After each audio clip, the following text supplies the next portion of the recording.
My ex-wife's new husband showed up at our Christmas dinner, calling me a broke loser and throwing wine at me. My ex-wife just laughed. He had no idea I wrote the algorithm his company uses. My royalty check was $50 million, and his boss was my college roommate. This is how I ended his career before dessert. Chapter 1. The Quiet Genius. Alexander Ross had learned to appreciate silence. His modern downtown loft with its floor-to-ceiling windows overlooking the Chicago skyline felt like a sanctuary from the chaos that had defined his marriage to Tanya. 3 years had passed since the divorce, and in that time, he'd rebuilt himself from the ground up. He stood at his mahogany desk reviewing the latest royalty statement from Tech Corp Industries. The numbers were staggering as they had been for the past 5 years. The Phoenix algorithm, his creation, his baby, had revolutionized predictive analytics in the tech industry. Every quarter, the deposits came like clockwork. This quarter, $12.3 million. His lawyer, Raoul O'Connell, had structured the intellectual property agreement brilliantly. Alexander owned the algorithm outright. Companies licensed it. At 42, Alexander looked younger than his years. Regular gym sessions had kept him fit, and his salt and pepper hair gave him a distinguished appearance. But it was his eyes, sharp, calculating, always observing, that revealed his true nature. He was a man who saw patterns where others saw chaos, solutions where others saw problems. His phone buzzed, a text from his daughter, Abby. Dad, Mom insists you come to Christmas dinner at Grandma's. Says it's important for family unity. She'll be bringing Garrett. Please come for me. Christmas tree. Alexander's jaw tightened. Garrett Cole. The name alone made his blood pressure spike. Tanya's new husband of 6 months. A mid-level marketing executive at Tech Corp who strutted around like he owned the world. Alexander had done his research. Of course, Garrett was everything Alexander wasn't. Loud, flashy, desperate for attention. He drove a lease Mercedes, wore expensive suits he couldn't truly afford, and posted incessantly on social media about his executive lifestyle. The irony wasn't lost on Alexander. Garrett worked for Tech Corp, the same Tech Corp that paid Alexander millions for the Phoenix algorithm. The same algorithm that Garrett's entire department used for their marketing analytics. Garrett had no idea. But there was something else Alexander had discovered during his quiet investigation into his ex-wife's new husband. Garrett had been presenting the algorithm's insights as his own innovative strategies. Internal memos, presentations to the board. All of it painted Garrett as some kind of marketing genius when he was simply reading the outputs Alexander's creation generated. Alexander replied to Abby, "I'll be there, sweetheart. Wouldn't miss it." He walked to his window, watching the December snow fall over the city. The past 3 years hadn't been about bitterness. They'd been about building. While Tanya had monkey branched from their marriage to Garrett, Alexander had focused on his work, his daughter, and his investments.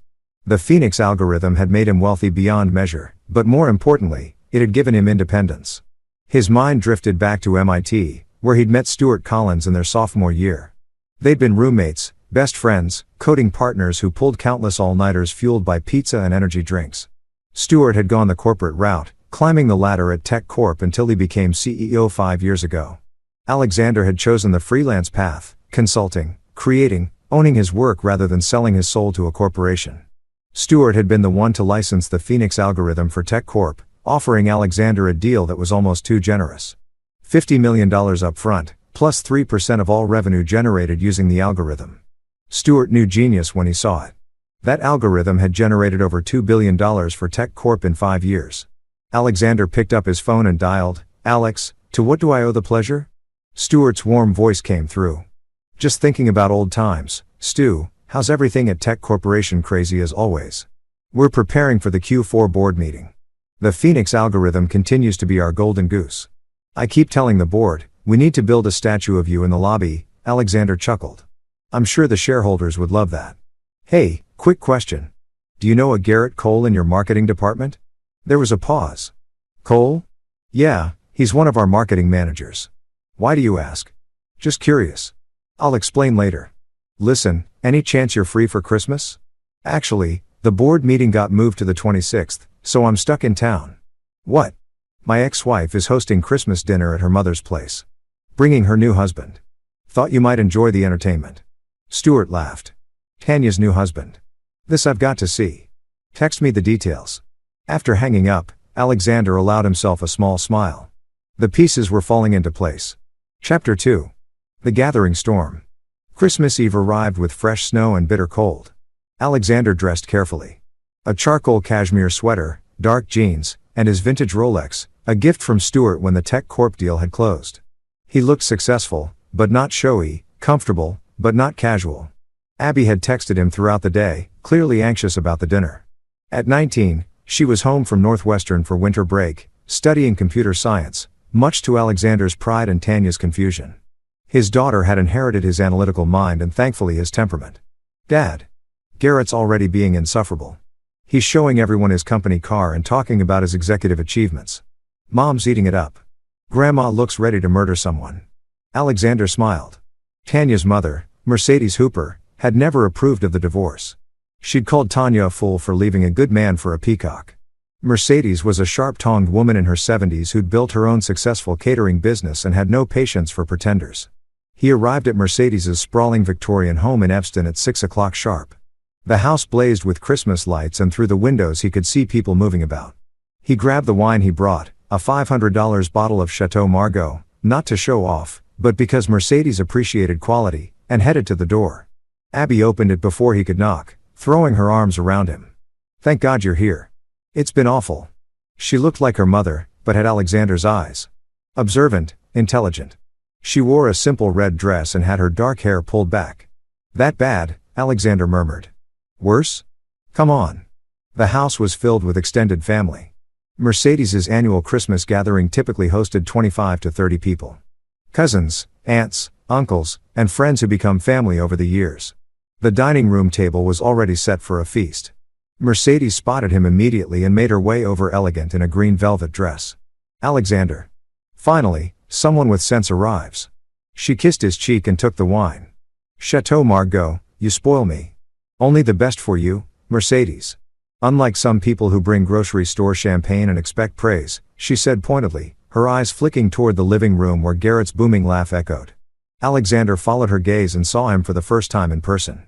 Garrett Cole was tall, athletic in a gym rat kind of way with perfectly styled blonde hair and a spray tan that looked orange in the warm lighting.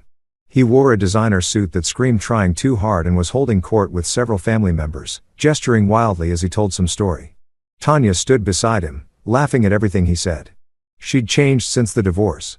More makeup, tighter clothes. Her auburn hair dyed a lighter shade. She looked like someone trying to recapture youth rather than aging gracefully. And then I told the VP, if you want innovation, you got to take risks. They implemented my strategy and boom, 30% increase in Q3. That's what real leadership looks like. Garrett's voice carried across the room. Alexander felt Abby tense beside him. He's been like this for an hour, she whispered. Don't worry, Alexander said calmly. Let him talk. Mercedes squeezed his arm. Dinner's at 7. Try not to break anything before then. She winked and headed back to the kitchen. Alexander made his rounds, greeting relatives he hadn't seen in months. Everyone asked about his work with genuine interest, though he kept his answers vague, consulting, mostly, keeping busy. No one needed to know about the millions sitting in his accounts. At 6:45, his phone buzzed outside. This is going to be good. Alexander stepped out onto the porch and found Stuart leaning against a black Tesla, grinning. Stuart had aged well too. Same sharp features though his hairline had receded slightly. He wore an expensive wool coat and carried a bottle of Dominone. Alex, you look good. Life after divorce suits you. They embraced briefly. You look like a CEO. It suits you. So where's this new husband of Tanya's? I'm dying to meet the man who thinks he's hot inside, regaling everyone with tales of his brilliance. Fair warning, he works for you. Stuart's eyebrows shot up. You're kidding. Garrett Cole is Tanya's new husband. Small world, isn't it? Stuart started laughing. Oh, this is too good. The clown has been submitting reports claiming he's developed proprietary analytical strategies. I've seen his presentations. He's literally just copying Phoenix outputs and rebranding them as his insights. I know. I've seen them, too. Stuart's expression shifted from amusement to understanding. You're planning something. Just planning to enjoy Christmas dinner with family. Alexander's smile was enigmatic. I know that. Look, you're about to destroy someone. Would I do that at Christmas dinner? Absolutely. And I wouldn't miss it for the world. What do you need from me? Alexander's smile widened. Just follow my lead and maybe keep your phone handy. They walked inside together and the energy in the room shifted immediately. Several people recognized Stuart from TechCore's frequent media appearances. The boy genius CEO who'd taken a struggling company and turned it into a tech giant. Garrett noticed too. His eyes lit up with the desperation of a social climber spotting an opportunity. Chapter 3. The calm before dinner was called and everyone moved to the expansive dining room. Mercedes had outdone herself. Roasted turkey, glazed ham, 7 different side dishes, and enough desserts to feed an army. The table was set with her fine china and crystal glasses. Alexander found himself seated between Abby and Stuart, directly across from Tanya and Garrett. Perfect. Garrett had been trying to get Stoyart's attention since they'd arrived, but Stoyart had smoothly deflected, staying close to Alexander and catching up. Now trapped at the dinner table, Garrett saw his opportunity. "Mr. Collins, I didn't know you'd be here.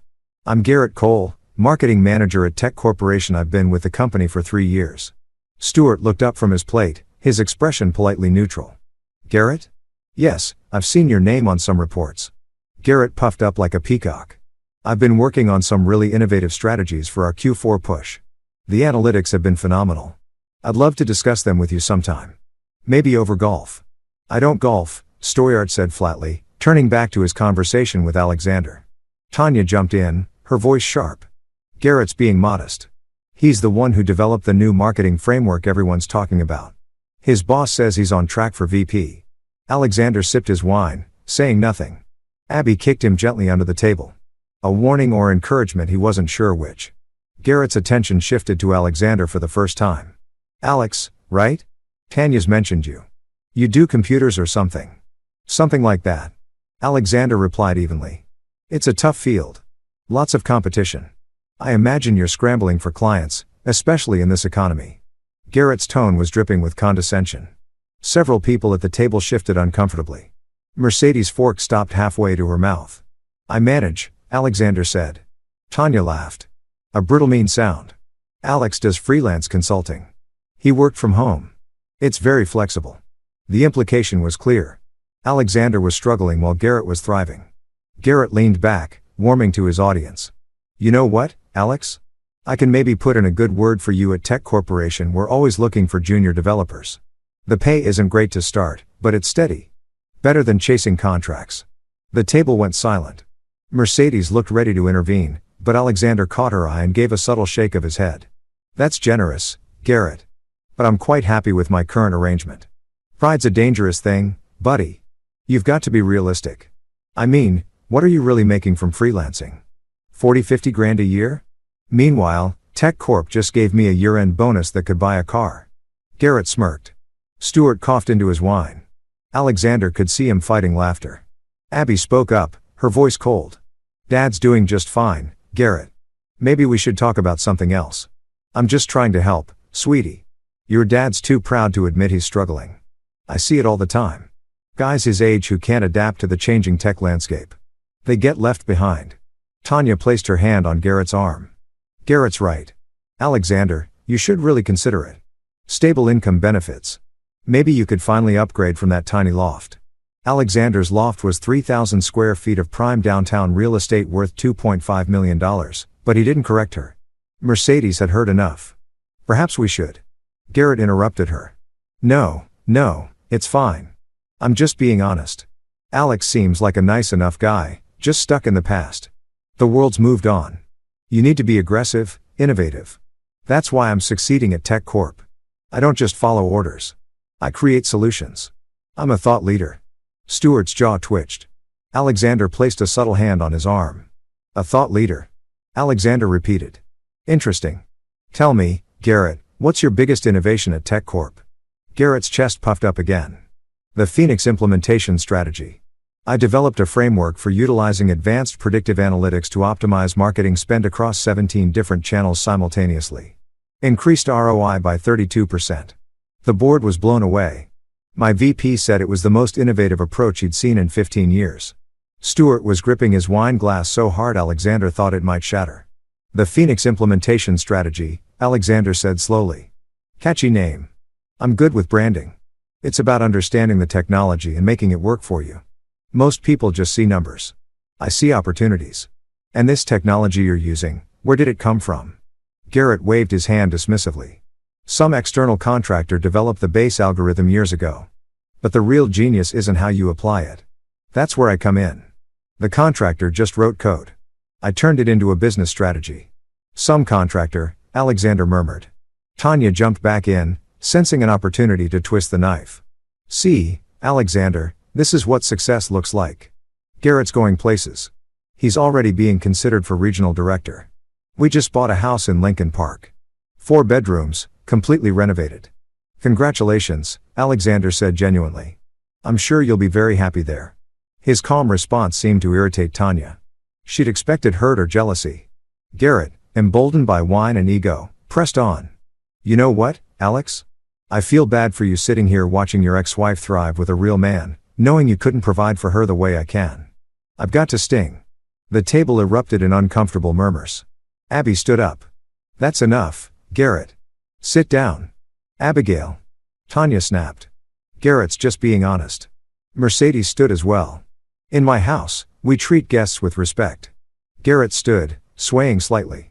The wine had gone to his head. Respect? This broke loser shows up to family dinner like he belongs here. He couldn't keep his wife happy. Can't hold down a real job. And he's sitting next to my boss trying to what? Network. It's pathetic. He grabbed his wine glass and before anyone could react, threw the contents across the table. Red wine splashed across Alexander's face and sweater, dripping onto Mercedes's antique tablecloth. The room exploded. Mercedes started shouting. Abby was crying. Family members jumped up, but Alexander simply sat there, wine dripping from his face, perfectly calm. He pulled out his handkerchief and carefully wiped his face. Then he looked at Stoyard, who was staring at Garrett with undisguised fury. Stuart, Alexander said quietly. Maybe now would be a good time for that phone call. Stuart pulled out his phone, his hands shaking with rage. With pleasure. Chapter 4. The first crack. The chaos continued around them as Alexander calmly wiped wine from his face. Garrett stood triumphantly, Tanya's hand on his arm. Both of them smirking as if they'd won some victory. The rest of the family looked horrified. Mercedes grabbed a towel and rushed Alexander. I'm so sorry. This is unforgivable. It's fine, Mercedes. Really? Alexander's voice was steady, almost serene. He looked at Garrett. Feel better now? Actually, yeah, I do. Someone needed to put you in your place. Garrett's confidence was at its peak. He turned to Stuart. Mr. Collins, I apologize you had to witness this family drama. Some people just can't handle being around successful individuals. Stuart stood slowly and there was something dangerous in his posture. Garrett, I need you to listen very carefully to what I'm about to say. Of course, sir. Like I said, I'd love to discuss my performance review. You're fired. The room went silent. Even the relatives who'd been cleaning up the wine spill froze. Garrett laughed nervously. I'm sorry. What? You're terminated. Effective immediately. Security will box up your desk on the 26th. Your access cards will be deactivated tonight. You have 30 days to remove yourself from company health insurance. The color drained from Garrett's face. You can't. This is a joke. Mr. Collins, I'm one of your best performers. You're a fraud. Stuart's voice was ice. You've been claiming credit for work you didn't do. Presenting insights generated by proprietary technology as your own innovations and systematically lying to your superiors about your contributions. That's grounds for termination and possibly legal action. Tanya stood up. This is ridiculous. You're firing him because he threw wine at your friend. That's abuse of power. I'm firing him because he's a thief and a liar. Stuart turned to Alexander. Alex, would you like to explain or should I? Alexander stood brushing wine drops off his sweater. He looked at Garrett with something close to pity. The Phoenix algorithm, the external contractor. Who developed it? That was me. Garrett's face went from pale to gray. That's your lying. Am I? Alexander pulled out his phone and opened his email. Here's the original licensing agreement between myself and Tech Corp signed 5 years ago. $50 million upfront payment plus 3% of all revenue generated using the algorithm. Stuart, how much revenue has Phoenix generated for Tech Corp? Approximately $2.1 billion, Stuart replied. Abi's eyes went wide. She'd known her father was comfortable. But this, Alexander continued, his voice calm, but carrying to every corner of the room. That means I've received roughly $113 million in royalty payments over 5 years. This quarter alone, I made $12.3 million. The algorithm you've been claiming as the foundation of your innovations, I own it. Every single line of code. Tanya sat down heavily, her face ashen. But here's the thing, Garrett. I didn't mind you using it. That's what it's for. Companies license it to improve their business. What I do mind is you presenting its outputs as your own genius. You've been telling people you developed the Phoenix implementation strategy when really you've just been reading the reports my algorithm generates and repackaging them. Garrett's mouth opened and closed like a fish. I added value. I interpreted the data. You copied and pasted.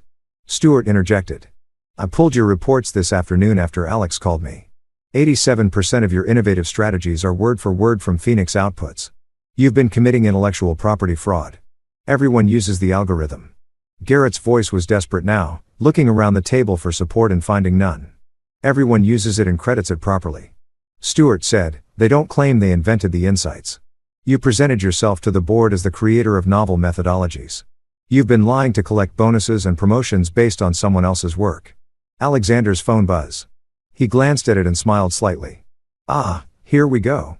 That's my lawyer, Raul O'Onnell. I forwarded him Garrett's internal presentations earlier this week. He's confirmed we have grounds for a lawsuit for unauthorized appropriation of proprietary intellectual property and fraud. Garrett stumbled backward. You're suing me? Not yet. That depends on how cooperative you are. Alexander's voice remained calm, but there was steel underneath. You have two choices, Garrett. Option 1, you sign a statement admitting to the fraud. Return all bonuses received based on false performance claims.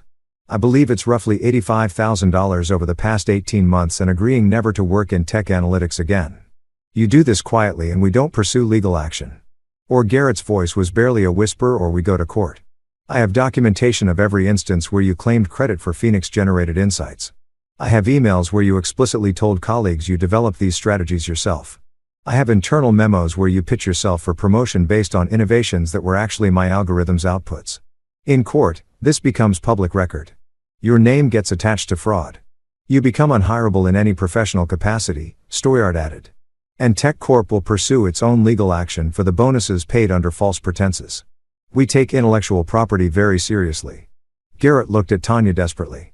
She was staring at Alexander like she was seeing him for the first time. How long have you known? She whispered. Alexander turned to her. That he worked for Tech Corporation since you started dating. That he was committing fraud. About 6 months ago, Stuart and I have been documenting everything. And you just waited. I waited for the right moment. You wanted to parade him in front of our family, show everyone how much better off you were. I thought it was only fair to let the truth come out in the same venue. Mercedes was smiling behind her napkin, enjoying this far more than she probably should. Garrett found his voice again. You did this for revenge because Tanya left you? That's pathetic. No, Alexander said calmly.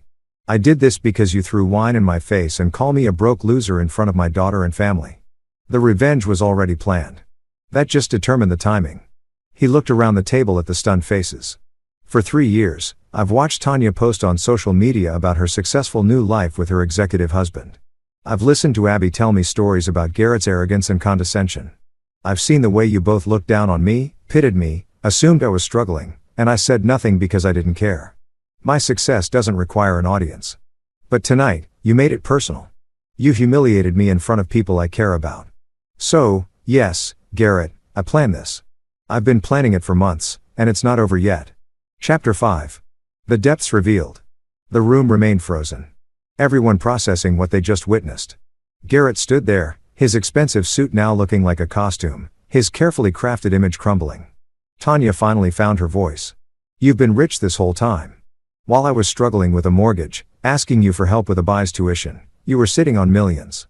Alexander's expression hardened. I paid Abi's tuition in full all 4 years, plus her housing. I've never missed a single payment to you, Tanya. The divorce settlement gave you the house, half our savings, and alimony until you remarried, which you did 6 months ago and in my obligation. I've been more than fair. Fair? You let me think you were barely scraping by. I never lied to you. You assumed there's a difference. He turned to Abby. Did you know I was struggling? Abby shook her head, tears streaming down her face, but she was smiling. You paid for everything. You took me on vacation to Italy last summer. You bought me a car for my 18th birthday. I knew you were doing well, but she looked at Garrett with disgust. I tried to tell them. I told Mom you were successful, but she didn't want to hear it because she wanted to believe her own narrative, Mercedes said sharply. That she traded up that Garrett was the better man. Pride is a terrible thing, Tanya. Stuart's phone rang. He looked at the screen and smiled coldly. It's our head of legal. Excuse me. He stepped into the hallway. Garrett seemed to be having trouble breathing. My career? You destroyed my career over wine? No. Alexander corrected. You destroyed your career by being a fraud. I just expedited the timeline. Eventually, someone at Tech Corp would have noticed that your genius strategies dried up the moment the algorithm updated or changed. You were always going to get caught, Garrett. I just made sure it happened in front of the people who needed to see who you really are. He looked at Tanya, and that includes your wife. Tanya's hands were shaking. The house, the mortgage on the new house. Garrett said his promotion would cover it, but now there's no promotion, no job, no bonuses to return. Alexander's voice wasn't cruel, just factual. You overextended based on future earnings that were built on fraud. That's not my problem, Tanya. Stewart returned, and his expression was grim satisfaction. Legal just confirmed something interesting. Garrett, you signed an intellectual property agreement when you joined Tech Corp. It explicitly states that any work product, any innovations, any strategies developed using company resources or proprietary technology must be properly attributed. You violated that agreement systematically. They can't prove. We can't. We've been tracking algorithm usage. Every time someone runs a Phoenix query, it's logged. We match your reports to query timestamps. 93% of the time, you ran a Phoenix analysis within 48 hours of submitting a new strategy. The correlation is undeniable. Garrett sat down heavily, his head in his hands. But Alexander wasn't done. He pulled out a folder from his bag. He brought it knowing this moment would come. There's more, Garrett. I've been very thorough. He slid several photographs across the table. These are from the Tech Corp Leadership Conference in Miami last September. You told Tanya you were at a training seminar. Tanya grabbed the photos, her face going white. They showed Garrett at a beachside bar with a blonde woman kissing her, his hand on her waist. Her name is Fa Haney. She's a sales rep from your Miami branch. You've been seeing her for 7 months since before your wedding to Tanya. Tanya's hand flew to her mouth. You said that conference was mandatory, that spouses couldn't attend. Garrett's head snapped up. You had me investigated. You had me followed. I hired a discreet investigator. Yes. Once I knew you were committing fraud at Tech Corp, I wanted to know what else you were lying about. Turns out quite a lot. Alexander pulled out more documents. You're also underwater on your Mercedes lease. You're 3 months behind on payments. Your credit score is $580. You have $67,000 in credit card debt. Most of it from trying to maintain the appearance of success. The designer suits, the expensive dinners, the watch you're wearing, all bought on credit you can't afford. Tanya was crying now, but they weren't tears of sadness. They were tears of rage and humiliation. The house he just bought. Garrett put down 3% with an adjustable rate mortgage because it was the only way you qualified. When his promotion didn't increase his income enough, he planned to refinance using Tech Corp stock options he claimed were coming. Stock options that were predicated on his innovative performance that was fraudulent. Mercedes whistled low. You're not just a fraud, boy. You're a disaster. Stewart looked at Alexander with newfound respect. Remind me never to piss you off. This is insane, Garrett shouted, standing up again. You can't just destroy someone's life like this. You destroyed your own life, Alexander said quietly. I just documented it. Every piece of information I've shared tonight is a matter of record. The fraud, the debt, the affair, all real, all your choices. I didn't create these problems, Garrett. You did. He stood and addressed the room. I came here tonight knowing this would happen. I've known for months. I could have handled this quietly. Sent the evidence to Stewart. Let him fire Garrett. Let the marriage implode on its own. But Garrett made it clear how he sees people he considers beneath him. The contempt, the cruelty, the casual humiliation that needed to be answered publicly. Abby stood and hugged her father tightly. I'm so proud of you, Dad. Over her shoulder. Alexander looked at Tanya. You left me because you said I was too passive, too quiet, too unwilling to fight for what I wanted. You wanted someone aggressive, someone who projected power. Well, you got him. How's that working out? Tanya couldn't speak. She'd just stare at the photos of Garrett with another woman, her world collapsing. Chapter 6. The Choice. Stewart cleared his throat. Garrett, I need your decision. Sign the admission and return the bonuses, or we proceed with legal action. You have 60 seconds. Garrett looked around wildly as if searching for an escape route. His eyes landed on Alexander. What do you want? Money? I don't have it, but I can get it. I don't want any money, Garrett. I want you to understand consequences. You spent your entire adult life taking credit for other people's work, lying to get ahead, projecting confidence without substance. And it worked until tonight. This is what happens when the truth catches up. Please. Garrett's voice broke. I made mistakes. Okay. I shouldn't have said those things. Shouldn't have thrown the wine. I'm sorry. Are you sorry you did it? Or sorry you got caught? Alexander's voice was gentle, almost kind, which somehow made it worse. Gar had no answer. Stuart held out a tablet with a document on screen. This is the admission. It states that you knowingly claimed credit for insights generated by licensed proprietary technology, that you misrepresented your contributions to Tech Corp leadership, and that you agree to return all performance bonuses received based on these false claims. Sign it and we handle this internally. Refuse, and it becomes a matter for the courts. 30 seconds, Stuart added. Garrett's hand trembled as he took the tablet. He looked at Tanya, who was still staring at the photos of his affair, tears streaming down her face. He looked at the family members watching with expressions ranging from pity to satisfaction. He looked at Alexander, standing there calm and collected. The man he called a broke loser, now revealed as a multimillionaire who'd orchestrated his complete destruction. I'll sign, he whispered. Louder, Stuart said. I'll sign. Garrett's voice was stronger now, defeated, but clear. He scrolled his signature on the screen and handed the tablet back. Stuart forwarded the document immediately. Done. TechCorp legal team has it. You'll receive official termination papers and a repayment schedule within 48 hours. Garrett slumped back into his chair broken. But Alexander still wasn't finished. He turned to Tanya. I want you to understand something. I didn't do this to get back at you for leaving. People fall out of love. Marriages end. I was hurt, but I moved on. I did this because of how you've treated me since the divorce. The social media posts mocking my simple life. The comments to Abby about how I couldn't provide for her the way Garrett could. The pitying looks at school functions when you'd show up in designer clothes while I wore jeans and a sweater. Tanya's voice was hoarse. You were always so quiet about money. I thought you thought what you wanted to think. You needed to believe you'd made the right choice in leaving. So, you constructed a narrative where I was struggling and Garrett was thriving. But you never actually asked, Tanya. Not once in 3 years did you ask how I was really doing. Mercedes stood and started clearing dishes, signaling that the dinner portion of the evening was effectively over. Family members began helping, glad for something to do with their hands. While processing the drama, Alexander pulled Abby aside. I'm sorry you had to see this. Don't be. She wiped her eyes.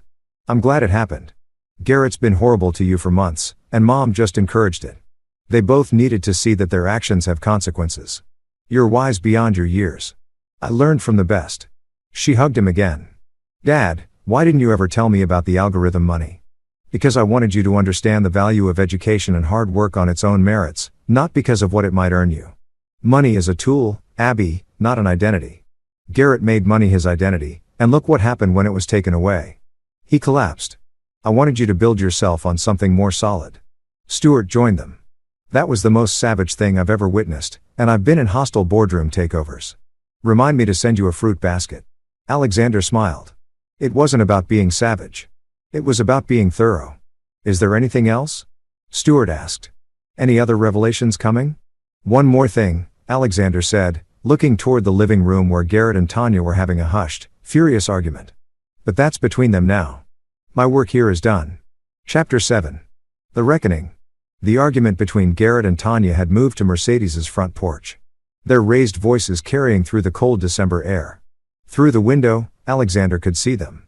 Garrett gesturing wildly, Tanya crying and shouting, both of them unraveling. Inside, Mercedes was serving dessert to those who remained, though the festive mood had long since evaporated. Most of the extended family had found excuses to leave early, uncomfortable with the confrontation they'd witnessed. Stuart pulled Alexander aside near the fireplace. I have to know. Was the affair really just something you discovered? Or did you set that up, too? Alexander's expression gave nothing away. Garrett set that up himself. I just documented it. But the investigator was in Miami specifically during that conference. I had reason to suspect Garrett's business trips weren't entirely business. The investigator confirmed it. If there'd been no affair, I wouldn't have manufactured one. Stuart shook his head in admiration. You've changed, Alex. The guy I knew at MIT would have just walked away from this whole situation. The guy you knew at MIT didn't have a daughter watching him. Abby needed to see that quiet doesn't mean weak. That being smart and patient is more powerful than being loud and aggressive. Well, mission accomplished. That girl looks at you like you hung the moon. Stuart paused. What happens now with Garrett? I mean, the repayment schedule for the bonuses is going to bury him, especially without a job. That's between him and Tech Core legal team. Though I imagine bankruptcy is in his future in the algorithm fraud lawsuit. I meant what I said. If he cooperates, we won't pursue it. I have no interest in destroying him beyond what he's already done to himself. But I needed the threat to be real for him to sign that admission. The front door opened and Garrett stumbled back in. His face red and blotchy. Tanya followed, her makeup ruined by tears. They looked like they'd aged 10 years in the past hour. Garrett walked directly to Alexander. For a moment, Stuart tensed, ready to intervene if things got physical. But Garrett just stood there, deflated. I need to know, Garrett said quietly. If I hadn't thrown the wine, if I hadn't said those things, would you still have done this? Alexander considered the question eventually, but it would have been private. I would have sent the evidence to Stuart. Let him handle the termination and let your marriage implode naturally when Tanya discovered the affair and the death. Tonight's public revelation, that was because you made it personal. I was drunk. I got carried away. You were cruel. There's a difference. Alcohol doesn't create malice. It reveals it. Alexander's voice wasn't angry, just tired. You could have ignored me tonight, Garrett. I was prepared to sit quietly through dinner, exchange pleasantries, and leave. But you needed to assert dominance to humiliate someone you saw as weak. That was your choice. Tanya stepped forward. Alexander, I don't know what to say. Then don't say anything. We're done, Tanya. This chapter of our lives is closed. The house. We can't afford the mortgage without Garrett's income. The payments are $8,000 a month. Then sell it. Downsize. File for bankruptcy if you need to. Those are your problems now, not mine. Mercedes appeared with coffee. Her timing impeccable. Tanya. Garrett. I think it's time you left. This is still Christmas, and some of us would like to salvage what's left of the evening. Garrett looked like he wanted to say something more, but Tanya grabbed his arm and pulled him toward the door. As they left, Alexander heard Tanya's voice crack. The picture's Garrett. Who is she? How long? The door closed behind them and the house seemed to exhale. Abby appeared at Alexander's side carrying 2 cups of coffee. Is it weird that I feel bad for her? No, that means you have empathy. That's a good thing. But she was so mean to you. They both were. People are complicated, sweetheart. Your mother made choices based on what she thought would make her happy.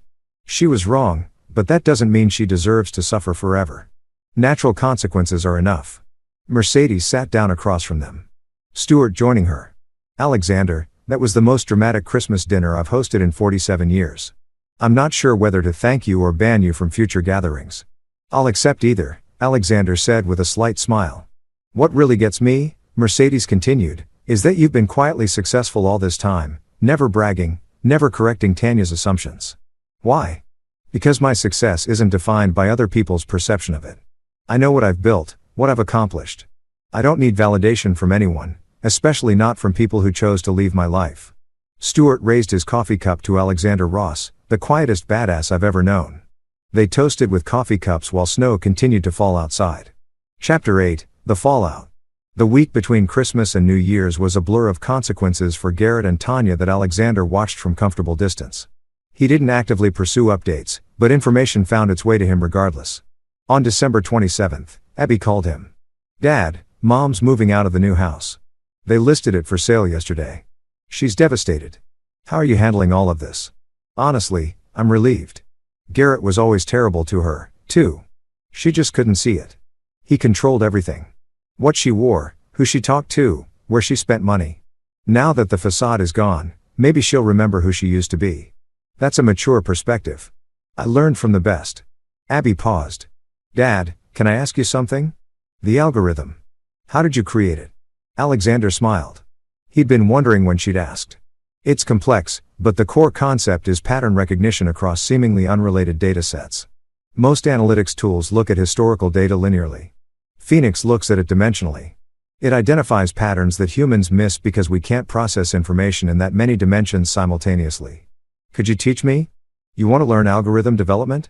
I want to learn from you. The technical stuff I can get, Northwestern, but understanding how to think about problems the way you do, that's something special. Alexander felt warmth spread through his chest. I'd love that. Why don't you come to the loft tomorrow? I'll show you the original code. Really? The original Phoenix code? Why not? You're my daughter. Who else would I pass that knowledge to? After hanging up, Alexander walked to his window, looking out at the Chicago skyline. His phone buzzed with a message from Stuart. Board meeting today presenting the Garrett Cole situation. Thought you should know. 3 other employees came forward after his termination. You've been taking credit for their work, too. You didn't just catch a fraud. You exposed a systemic problem. Thank you. Alexander didn't reply immediately. Instead, he thought about the path that had led him here. 20 years ago, he'd been a kid at MIT with big dreams and bigger algorithms. He created Phoenix because he saw a problem that needed solving, not for fame or fortune. When Stuart had offered the licensing deal, Alexander had almost turned it down. The money seemed obscene for just doing what he loved. But his lawyer, Raoul, had been insistent. You created something valuable. You deserve to be compensated for that value. So, he'd signed. And his life had changed in ways he never anticipated. The divorce from Tanya had hurt. There was no denying that. But in hindsight, it had freed him. Freed him from constantly explaining himself, from justifying his quiet nature, from feeling like he was never quite enough. He'd build a life on his terms, answerable to no one. His phone rang. Unknown number. He almost didn't answer, but curiosity won. Mr. Ross, this is Robert Frost from the Wall Street Journal. I'm working on a story about intellectual property fraud in the tech sector, and Garrett Cole's case came across my desk. Would you be willing to comment? No comment, Alexander said immediately. I understand you're the creator of the Phoenix algorithm and that Mr. Cole systematically misrepresented your work as his own innovations. This is a bigger story than one man's fraud. It's about how companies protect intellectual property and credit their innovators. Mr. Frost, I appreciate what you're trying to do, but I'm not interested in public attention. The matter has been resolved privately. With all due respect, sir, TechCorp's filing suggests they're pursuing similar cases against other employees. Your algorithm has generated billions in value. People should know who created it. Alexander paused. If you write this story, you do it without my participation. I won't confirm or deny anything. Won't provide quotes or interviews. My work speaks for itself. Fair enough. But for what it's worth, Mr. Ross, the tech community should know your name. You've revolutionized predictive analytics, and you've done it while remaining completely under the radar. That's impressive. After the call ended, Alexander sat in thought. Fame had never been his goal. But Abby was right. There was value in people understanding that quiet competence could be more powerful than loud bravado. 3 days later, the Wall Street Journal article published. The headline read, "The Algorithm Genius You've Never Heard of. How Alexander Ross Revolutionized Tech and Exposed a Fraud." The article was thorough but respectful, focusing on Phoenix's technical innovations and its massive financial success without sensationalizing the Garrett situation. It painted Alexander as a reclusive genius who'd built an empire while maintaining complete privacy. Within hours, his LinkedIn profile had 10,000 new connection requests. His email was flooded with interview requests, speaking opportunities, and business proposals. He ignored all of it. Chapter 9, The New Beginning. New Year's Eve found Alexander at his loft with Abby, teaching her the fundamentals of algorithmic thinking. They'd spent the past week going through Phoenix's code with Alexander explaining not just what the code did, but why he made each design choice. The key, he explained, pulling up a particularly complex section, is understanding that computers are literal, but humans are contextual. You have to translate human context into literal instructions, and that requires you to think in both languages simultaneously. Abby was furiously taking notes. This is so much more interesting than my classes. Professor Jenkins just has us memorizing syntax. Syntax is important, but it's just the alphabet. This is learning to write poetry. His phone buzzed. Mercedes family dinner tomorrow for New Year's Day. Just us, you, me, Abby, and Stuart if he's free. No drama, I promise. Alexander smiled and confirmed. At 11:30 p.m., as they were debugging a section of code Abby had written, the building's front desk called up. Mr. Ross, you have a visitor, a Miss Tanya Callahan. Should I send her up? Alexander and Abby exchanged glances. Give us a minute, Alexander said. Dad, you don't have to see her. I know, but maybe I should. He picked up the phone, sent her up. Tanya looked different. No designer clothes, minimal makeup, her hair pulled back in a simple ponytail. She looked like the woman he'd married 20 years ago before the need to compete and impress had consumed her. I'm sorry to just show up, she said quietly. I know I have no right. Come in, Alexander said. They sat in the living room while Abby diplomatically retreated to the study. Through the windows, the Chicago skyline glittered with New Year's preparations. I've been doing a lot of thinking this week, Tanya began. About our marriage, about why I left, about what I was looking for with Garrett. Tanya, you don't owe me explanations. Let me finish, please. She took a breath. I left because I thought you were too passive, too content with enough. I wanted excitement, ambition, someone who fought for things. And when I met Garrett, he seemed like everything you weren't. Aggressive, ambitious, always pushing for more. I know you told me this 3 years ago, but I was wrong about what those qualities meant. Garrett wasn't ambitious. He was desperate. He wasn't confident. He was insecure and compensating. And he wasn't fighting for anything real. He was just fighting to seem important. Alexander said nothing, letting her continue. You were never passive, Alexander. You were strategic. You were never content with enough. You just didn't need to broadcast your success to feel validated. Everything I criticized you for was actually strength. And I was too stupid to see it. You weren't stupid. You wanted different things. That's allowed. I humiliated you. For 3 years, I made you the punchline of my success story. I let Garrett treat you terribly. I laughed when he threw wine in your face. Tears were streaming down her cheeks now. And you could have destroyed me at any point. You could have told everyone about your success, made me look like a fool. But you didn't. Why? Because proving you wrong wouldn't have made me happy. Being successful and secure in who I am. That's what makes me happy. Your opinion of me stopped matching the day you left. Tanya flinched as if struck. God, that's brutal. It's honest. Tanya, I don't hate you. I don't wish bad things for you, but I also don't need your validation or your apology. I've moved on. Garrett and I are getting divorced. I caught him with fate 2 days ago. He'd been planning to leave me once he got the VP promotion. He just wanted to use my credit to secure the house first. I'm sorry you're going through that. Are you really? Alexander considered. Yes. Not because I want you back or because I'm enjoying your pain, but because I remember the woman I married and she deserved better than Garrett Cole. I hope you find that again someday. Tanya laughed bitterly. The woman you married was already turning into the woman who left you. Maybe this is what I deserve. Nobody deserves to be cheated on and used. Learn from it and do better next time. They sat in silence for a moment. Finally, Tanya stood. Thank you for seeing me. And Alexander, I really am sorry for all of it. I know. Take care of yourself, Tanya. After she left, Abby emerged from the study. That was big of you, Dad. Being kind to her after everything. Holding on to anger takes energy, and I'd rather use that energy for something productive.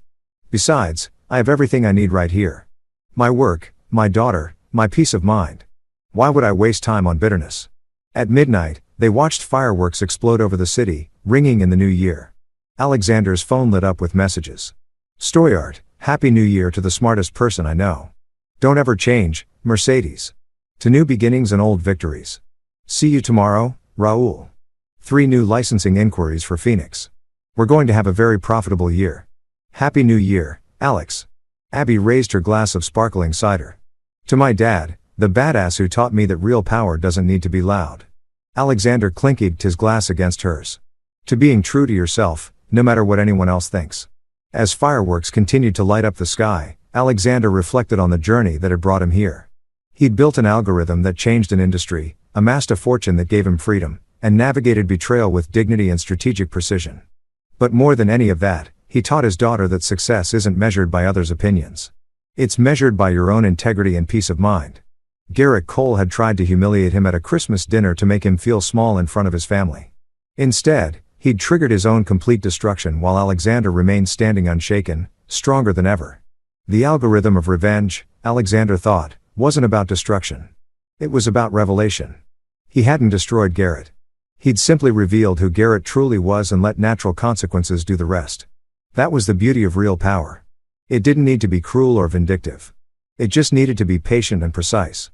As the last fireworks faded, Alexander looked at his daughter, brilliant, kind, learning to code with the same passion he'd had at her age, and realized that this was his real victory. Not the money, not the satisfaction of watching Garrett fall, but this moment right here, passing on knowledge, building something that would outlast him, showing Abby that quiet strength could move mountains. The Phoenix algorithm had revolutionized an industry.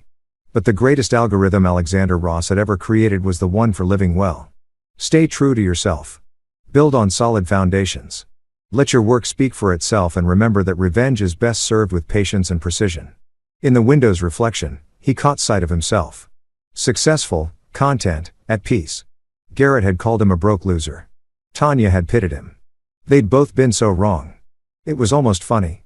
Almost. Alexander smiled, raised his glass to the skyline, and stepped into the new year with his daughter beside him and his future bright before him. The algorithm had worked perfectly. The variables had been controlled. The outcome was optimal. Victory, he thought, had never tasted sweeter. And there you have it.